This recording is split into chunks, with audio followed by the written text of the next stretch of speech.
नमस्कार दोस्तों, मैं आशीष विश्वकर्मा एक बार फिर से आप सभी का अपने ऑनलाइन प्लेटफॉर्म धैर्य पे स्वागत करता हूं। दोस्तों जैसा कि आप लोग जानते हैं, संवैधानिक विकास की दृष्टि में हमारी सीरीज चल रही है और संवैधानिक दृष्टि के विकास में आज हम लोग पढ़ने वाले हैं 1813 का चार्टर्ड एक्ट, जो हमारे एग्जाम की दृष्टि से बहुत इंपॉर्टेंट है। तो आज हम लोग बात करेंगे 1813 के चार्टर्ड एक्ट में। सबसे पहले बात करने की कोशिश यह करेंगे कि 1813 का चार्टर्ड एक्ट था, उसमें क्या रीजन था इसको लाने के पीछे। सबसे पहले रीजन की बात यदि हम लोग करें तो आप जानते होंगे कि हमारे जो फ्रांसीसी और अंग्रेजों के बीच में जो यूरोपियन युद्ध हो रहे थे, तो उसी युद्ध के दौरान क्या हुआ कि एक नेपोलियन थे, उन्होंने महाद्वीपीय विस्थापन का एक सिद्धांत लाया, जिसके तहत यूरोपियों को हर मार्ग में जाने के लिए रुकावट किया गया। आप जानते हैं कि ईस्ट इंडिया कंपनी के पास बहुत सारी कंपनियां थी, जिसके कारण वो लोग व्यापारिक दृष्टि से बहुत ही मजबूत होना चाहते थे, परंतु बात ये हुई कि उनका विरोध पूरे यूरोपीय कंट्रियों में होने लगा और इसके बाद अन्य देशों के साथ भी इनका जो व्यापारिक संबंध था वो बेहतर नहीं हुआ। और इतनी सारी कंपनियों को चलाने के लिए केवल भारत ही एक ऐसा देश बचा था जहां ईस्ट इंडिया कंपनी पूर्ण रूप से स्थापित थी।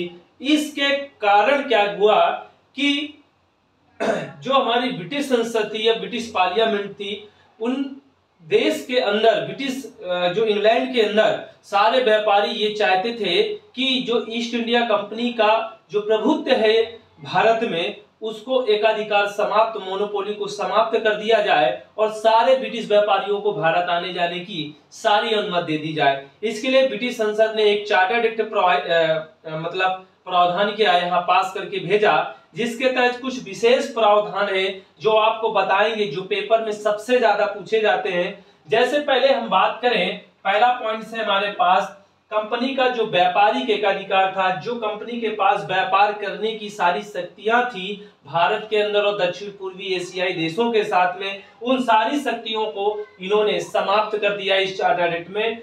दूसरी बात क्या हुआ, दूसरा पॉइंट है कि चीन और चाय, मतलब चीन का चाय के साथ जो संबंध था व्यापारिक रूप से, अफीम के रूप से, ये सारे प्रावधान अभी भी कायम रखा गया, ये बने रहे उनके सारे व्यापार। चीन के साथ जो उनका व्यापार चलता था उन पर किसी प्रकार का प्रभाव उन्होंने नहीं डाला। इसके बाद जो तीसरा पॉइंट है, तीसरे पॉइंट की बात हम लोग करेंगे कि सभी ब्रिटिश व्यापारी, मतलब आपको हमने पहले ही बताया था कि जितने भी इंग्लैंड के अंदर रह रहे सारे ब्रिटिश व्यापारी थे, उनको भारत आने के लिए बहुत जरूरी पड़ गया था। भारत से व्यापार करने की एक ही कंपनी थी, ईस्ट इंडिया कंपनी, इसलिए चाहते कि सारे ब्रिटिश व्यापारी भारत आकर व्यापार करें। इसलिए इस चार्टर्ड एक्ट में सभी ब्रिटिश व्यापारियों को भारत से व्यापार करने की क्या दे देगी, छूट दे दी गई। सभी लोग आ सकते हैं और व्यापार कर सकते हैं भारत के साथ। चौथा पॉइंट है कि भारत में धर्म प्रचार प्रसार करने की अनुमति दे दी गई और जो धर्म प्रचारक होते थे वो धर्म प्रचारक के माध्यम से अनुमति लेकर के भारत में ईसाई धर्म का प्रचार प्रसार तेजी से बढ़ने लगा। इसके बाद पांचवा पॉइंट है कि ब्रिटिश व्यापारी और इंजीनियर को भारत आने और बसने की अनुमति प्रदान कर दी गई। बात यह थी कि जब भारत आते हैं लोग व्यापारी और इंजीनियर, तो इंजीनियर आकर भारत में विज्ञानवाद को बढ़ावा देते हैं और विज्ञानवाद को बढ़ावा देने से हमारे जो भारतीय लोगों पर, उनके समाज पर, उनकी प्रगति पर जिस तरह से प्रभाव पड़ता है, तो वो लोग क्या करते हैं, इसे विरोध उत्पन्न कर देते हैं कि वैज्ञानिक दृष्टिकोण भारत में नहीं आने देंगे हम लोग।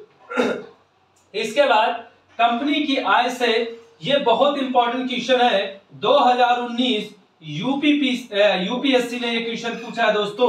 2019 में यूपीएससी ने क्वेश्चन को पूछा है कि कंपनी की आय से, मतलब कंपनी जो इनकम करेगी उससे भारतीयों की जो शिक्षा, मतलब भारतीयों की जो शिक्षा, कैसी शिक्षा, जैसे वो गुरुकुल में पढ़ते थे, उनकी शिक्षा एक सामाजिक शिक्षा, एक धार्मिक शिक्षा थी, मगर एक विज्ञानवाद को बढ़ावा देना, साहित्य को आगे बढ़ावा देना, साहित्य के क्षेत्र में बेहतर काम करना, वो सारी शिक्षाएं इतनी बेहतर तरीके से लागू नहीं थी। मतलब विज्ञान पर आधारित शिक्षा का प्रोत्साहन करना अंग्रेजों का एक मूलभूत आवश्यकता थी, इसलिए उन्होंने कंपनी की आय से भारतीय शिक्षा को आधुनिक शिक्षा में बदलना, मतलब पुरानी पद्धति को आधुनिक शिक्षा के रूप में बदलना, उसके लिए उन्होंने कंपनी की आय से 1 लाख रुपए खर्च करने का प्रावधान किया। इसका भी विरोध हमारे ब्रिटिश संसद पे हुआ। आगे बात आती है, 7वां नंबर पॉइंट है कि इस एक्ट के द्वारा साहित्य, लिटरेचर और साइंस आधारित शिक्षा को बढ़ाने में विशेष महत्व दिया गया। विशेष महत्व दिया गया। इस चार्टर्ड एक्ट ने भारतीयों के रूप में एक बेहतर, मतलब एक आधुनिकवाद का जन्म इस चार्टर्ड एक्ट ने हमें सिखाया कि भारत में जब ये चार्टर्ड एक्ट आया था तो उसने पूरे भारतीयों को बदलने की कोशिश की, उनको पूर्ण रूप से चेंज करने की। जो समाज में वो जीते थे उस समाज से उनको आगे ले जाना चाहते थे। शिक्षा एक ऐसा मानव का मूलभूत आवश्यकता है जिससे मानव में एक बेहतर बदलाव उत्पन्न होते हैं। और ये अंग्रेज चाहते थे कि व्यक्तियों को आधुनिक शिक्षा देकर उनको समाज में रहना, चलना फिरना, सारी चीजों से हमें अवगत कराना है। इस वजह से ये लोग भारतीयों को शिक्षा देना चाहते थे। तो इस प्रकार आज 1813 के चार्टर्ड एक्ट के सारे प्रावधान कंप्लीट होते हैं और फिर हम जल्दी 1833 के चार्टर्ड एक्ट के साथ अगली क्लास में आपसे मुलाकात होगी। आज के लिए बस इतना ही। Thank you so much. धन्यवाद। जय हिंद, जय भारत।